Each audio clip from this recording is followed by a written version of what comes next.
والصلاة والسلام على سيدنا محمد وعلى آله وأصحابه أجمعين. الحمد لله والصلاة والسلام على سيدنا محمد وعلى آله وأصحابه أجمعين. أما بعد فأعوذ بالله من الشيطان الرجيم. بسم الله الرحمن الرحيم.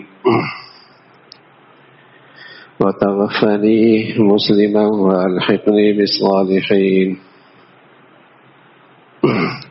وقال الله تعالى وتوفنا مع الأبرار.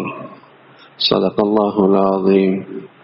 اللهم صل على سيدنا محمد وعلى آل سيدنا محمد وبارك وسلم. اللهم صل على سيدنا محمد النبي الأمي وعلى آله وأصحابه وسلم. میرے معزز مسلمان بزرگوں، عزیز بھائیوں، اللہ کے نیک بندوں کی دعائیں ہیں جن کا تذکرہ قرآن میں ہے، اور وہ اللہ تعالیٰ سے دعا کرتے ہیں وَتَوَفَّنِي مُسْلِمًا، اے اللہ ہمیں موت اسلام کی حالت میں آئے، وَأَلْحِقْنِي بِالصَّالِحِينَ، اور ہمارا حشر اور ہمارا اختتام نیک لوگوں کے ساتھ ہو۔ اللہ کے مقبول بندے دعائیں کرتے ہیں وَتَوَفَّنَا مَعَ الْأَبْرَارِ، اللہ ہمارا خاتمہ نیک لوگوں کے ساتھ۔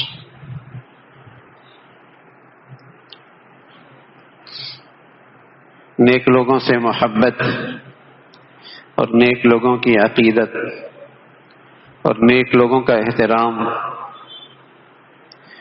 یہ حسن خاتمے کا ذریعہ ہے۔ اس سے آدمی کا خاتمہ اچھا ہوتا۔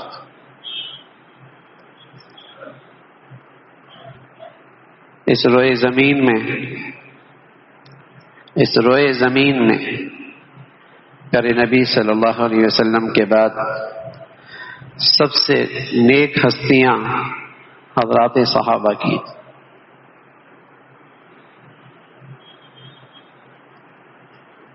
میں عرض کر رہا ہوں، نیکوں سے محبت، نیکوں کا احترام، نیکوں سے عقیدت، نیکوں کی عزت، یہ حسن خاتمہ کا سب سے بڑا ذریعہ ہے۔ آدمی کا خاتمہ اچھا ہوگا، اس کا انجام بڑھیا ہوگا۔ ہمیشہ اللہ کے نیک بندے یہ دعا کرتے نظر آتے ہیں، اللہ ہمارا خاتمہ نیک لوگوں کے ساتھ ہو، ہمارا حشر نیک لوگوں کے ساتھ ہو۔ رسول اللہ صلی اللہ علیہ وسلم فرمایا کرتے تھے المرء مع من احب، آدمی کا حشر انہی کے ساتھ ہوگا جن سے وہ محبت کرتا۔ اس کے دل میں عقیدت کس کی، عظمت کس کی، احترام کس کا، محبت کس کی، کل قیامت میں انہی کے ساتھ اٹھایا جائے گا۔ احب الصالحین ولست منہم، اللہ میں نیکوں سے محبت کرتا ہوں اگرچہ میں ان جیسا نیک تو نہیں ہوں۔ لعل اللہ یرزقنی صلاحا، لیکن اس امید سے ہوں کہ اللہ مجھے ان نیکوں کی محبت کی بدولت مجھے بھی نیک بنا دے۔ احب الصالحین، میں نیکوں سے محبت کرتا ہوں۔ جب ایمان بڑھیا چیز ہو، جب ایمان بڑھیا چیز ہو اور جب دلوں میں نیکی کی قدر و قیمت ہو تو جس کے پاس یہ دولت ہوگی دل اسی کی طرف کھینچے گا۔ جب ایمان بڑی چیز ہوگی اور دل میں نیکی کی قدر و قیمت ہوگی تو یہ دولت جس کے پاس ہوگی دل اس کی طرف محبت سے کھینچے گا۔ خوش نصیب ہے، قابل رشک ہے، قابل احترام ہے، قابل عزت ہے، ایمان اور نیکی کی بڑی دولت اس کے پاس۔ جیسے دنیا بڑی چیز ہو، دنیا بڑی چیز ہو اور دنیا کے نقشے بڑھیا ہوں دلوں میں تو پھر طبیعت اسی کی طرف کھینچتی ہے. پھر ایسے ہی لوگوں کے دلوں میں قدر و منزلت آتی ہے نا. بڑے لوگ خوش نصیب، قابل رشک، نصیب جاگے، دنیا بڑی چیز ہے، جن کے ہاتھ میں یہ نظر آئی خوش نصیب نظر آئے، قابل رشک نظر آئے، کامیاب نظر آئے. تو جنہیں اللہ تعالی عقل و دانش عطا فرماتے ہیں، ایمان ہدایت کا نور عطا فرماتے ہیں، وہ ہمیشہ اللہ سے فریاد کرتے ہیں اللہ ہمارا شمار، ہمارا اٹھنا بیٹھنا، ہمارا جینا مرنا نیک لوگوں کے ساتھ. الحقنی بالصالحین وتوفنا مع الابرار. نیک لوگوں کے ساتھ ہمارا شمار ہو. تو اس روئے زمین میں اللہ کے نبی کے پاس جو نیکی اور تقوی میں جن کی زندگیاں سب سے بڑھیا ہیں وہ حضرات صحابہ کی رضوان اللہ علیہم اجمعین.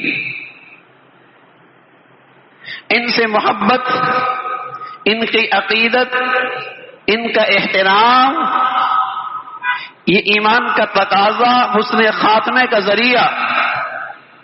جس قدر ان کی عقیدت اور محبت ہو. واتبعوہم بإحسان رضی اللہ عنہ ورضوا عنہ. اللہ تعالیٰ کی طرف سے بشارت ہے جو ان سے محبت اور ان کی اتباع کرتا ہے، جیسے اللہ ان سے راضی ہے ایسی اللہ ان سے بھی راضی ہے. واتبعوہم بإحسان رضی اللہ عنہ ورضوا عنہ. جو ان کی عقیدت، احترام، محبت، ان کی اتباع جس کے دل میں، جس کی زندگی میں ہے، جیسے اللہ تعالی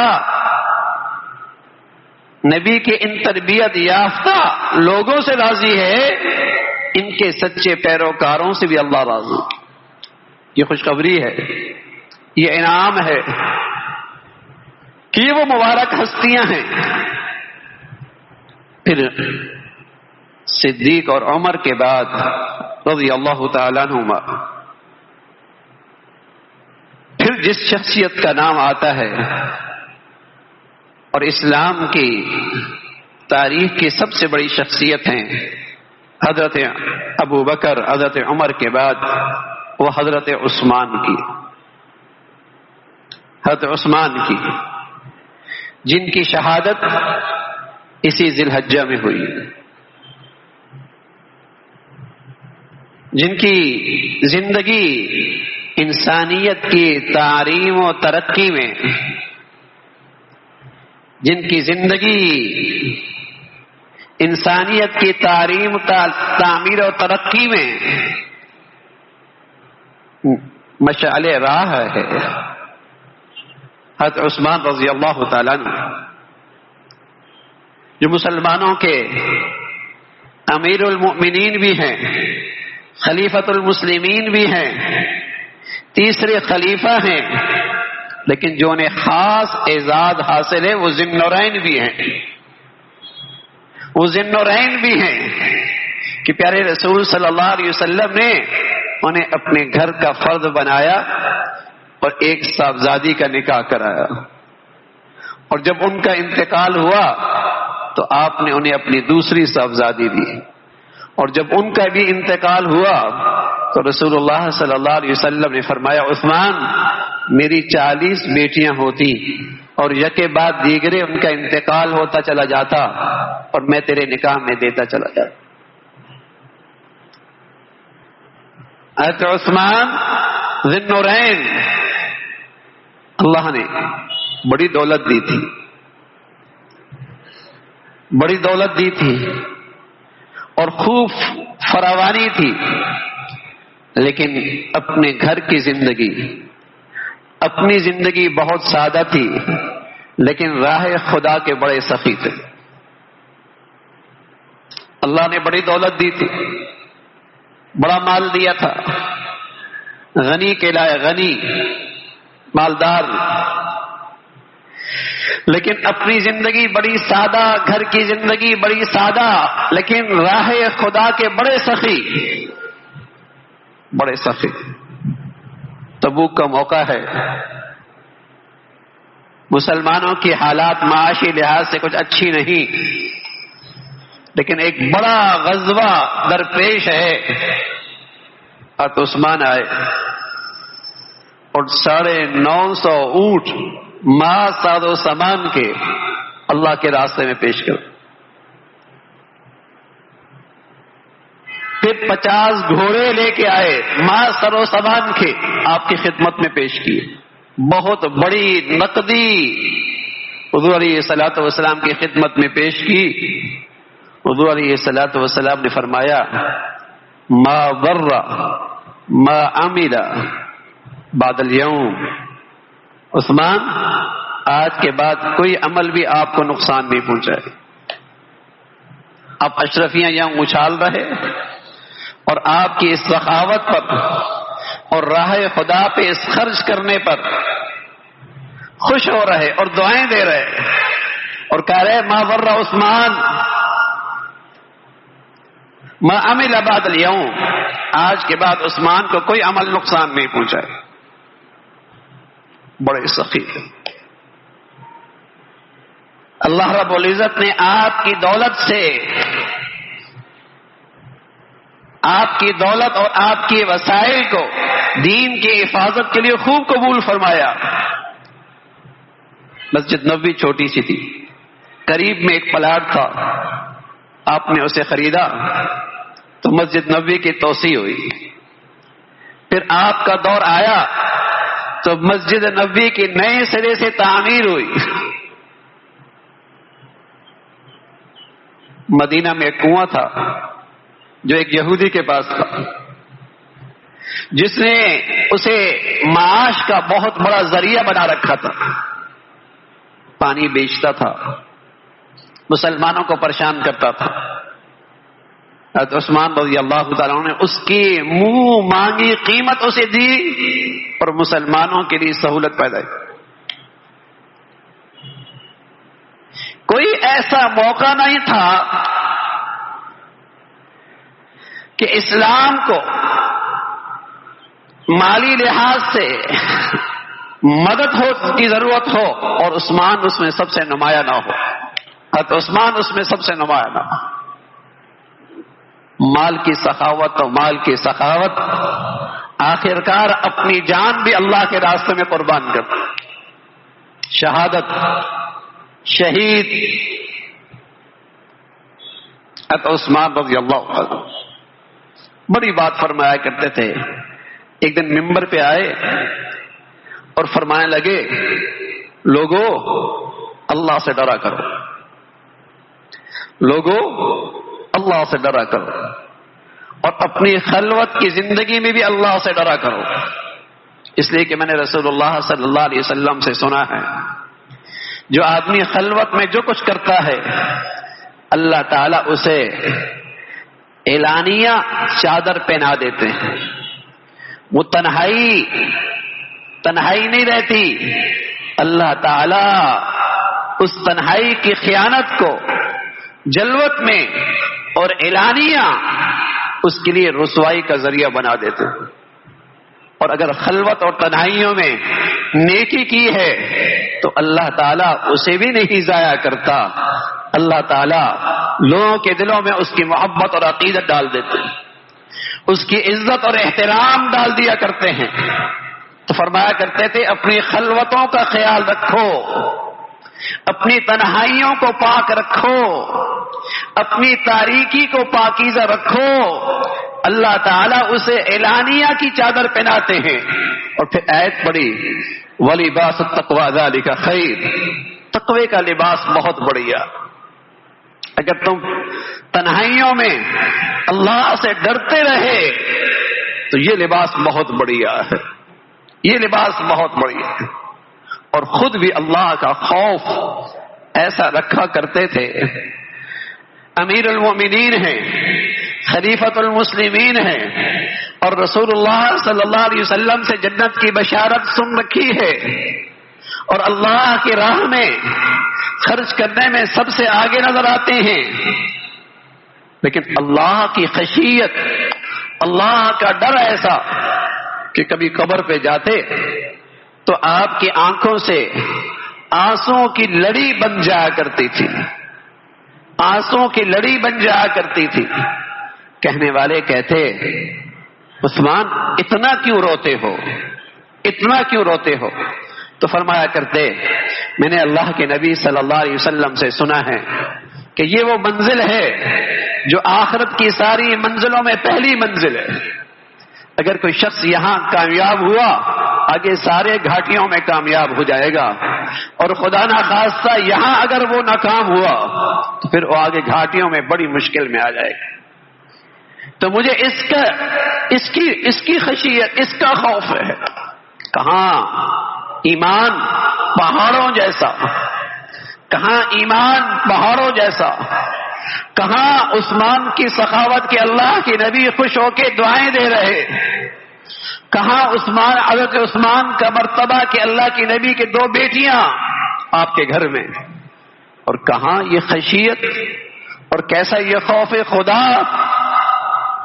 آپ کی زندگی اہل ایمان کے لیے مشعل راہ ہے کہ جس قدر ایمان ترقی کرتا ہے اسی قدر خوف خدا بھی ترقی کرتا ہے، جس قدر دینداری ترقی کرتی ہے اسی قدر اس کے اندر کی خشیت بھی ترقی کیا کرتی ہے، جس قدر اللہ سے تعلق بڑھتا ہے اسی طرح اللہ کا لحاظ اور اللہ سے شرم و حیا بھی بڑھ جاتی ہے۔ اس لیے کہ جب بڑے کا لحاظ ہو تو آدمی کو اس کا لحاظ بھی بڑھیا نصیب ہوتا ہے۔ بس اوقات ساری زندگی باپ نہیں مارتا، ساری زندگی نے باپ نے کبھی ہاتھ نہیں اٹھایا، لیکن باپ کے احسانات کا تصور کر کے اس کے دل میں اپنے باپ کی وہ عظمت، وہ احترام ہے کہ لحاظ اتنا ہے کہ اس کی نافرمانی کرتے کا تصور کرتے ہوئے بھی جسم کے رونگٹے کھڑے ہو جائیں، یہ لحاظ ہے، یہ عظمت ہے، یہ احترام ہے۔ تو اسی طرح جب اللہ سے تعلق بڑھتا ہے، ایمان بڑھیا ہوتا ہے، اللہ کی معرفت نصیب ہوتی ہے تو اللہ کریم کا لحاظ بھی بڑھتا، اور اللہ تعالیٰ حفاظت فرمائے، اللہ تعالیٰ ہم سب کی حفاظت فرمائے۔ جب اس دل کی دنیا میں ایمان کا چراغ بجھنے لگتا ہے، نفاق آتا ہے اور گناہ کا زنگ آتا ہے اور گناہ کی سیاہی آتی ہے اور گناہ کی گندگی دل میں بڑھنے لگتی ہے، نفاق بڑھنے لگتا ہے، تو پھر آدمی بڑے سے بڑے گناہ پر بھی جرأت کرنے لگتا ہے، پھر گناہوں پہ آدمی جری ہو جاتا ہے، بلکہ جری نہیں، پھر گناہوں پہ فخر کرنے لگتا ہے، پھر گناہوں میں عزت سمجھتا ہے، پھر بدقسمتی سے گناہ اسٹیٹس بن جاتا ہے۔ اللہ بلوانا علی قلوبہم ما کانوا یکسبون، جب یہ دل گناہوں کی گندگیوں سے زنگ آلودہ ہو جاتا ہے پھر گناہ نہیں لگتا، پھر اللہ کی نافرمانی نہیں لگتی، لحاظ نہیں، خشیت نہیں، خوف نہیں۔ حضرت عثمان رضی اللہ عنہ کی زندگی اہل ایمان کے لیے مشعل راہ ہے کہ اتنا بڑا مقام ہے، اور ایسا مقام ہے حضور علیہ الصلوۃ والسلام نے آپ کو اپنی سفارت کے لیے اور اپنے پیغام کے لیے منتخب فرمایا اور مکہ بھیجا۔ خبر ملی حضرت عثمان کو شہید کر دیا گیا، خبر سچی نہیں تھی۔ ادھر رسول اللہ صلی اللہ علیہ وسلم نے ایک درخت کے نیچے اپنے سچے جانشاروں سے کہا، عثمان اگر شہید ہو گیا تو ہم بدلہ لیے بغیر نہیں جائیں گے، آؤ میرے ہاتھ پہ بیعت کرو، آؤ میرے ہاتھ پہ بیعت کرو۔ تمام کے تمام صحابہ آئے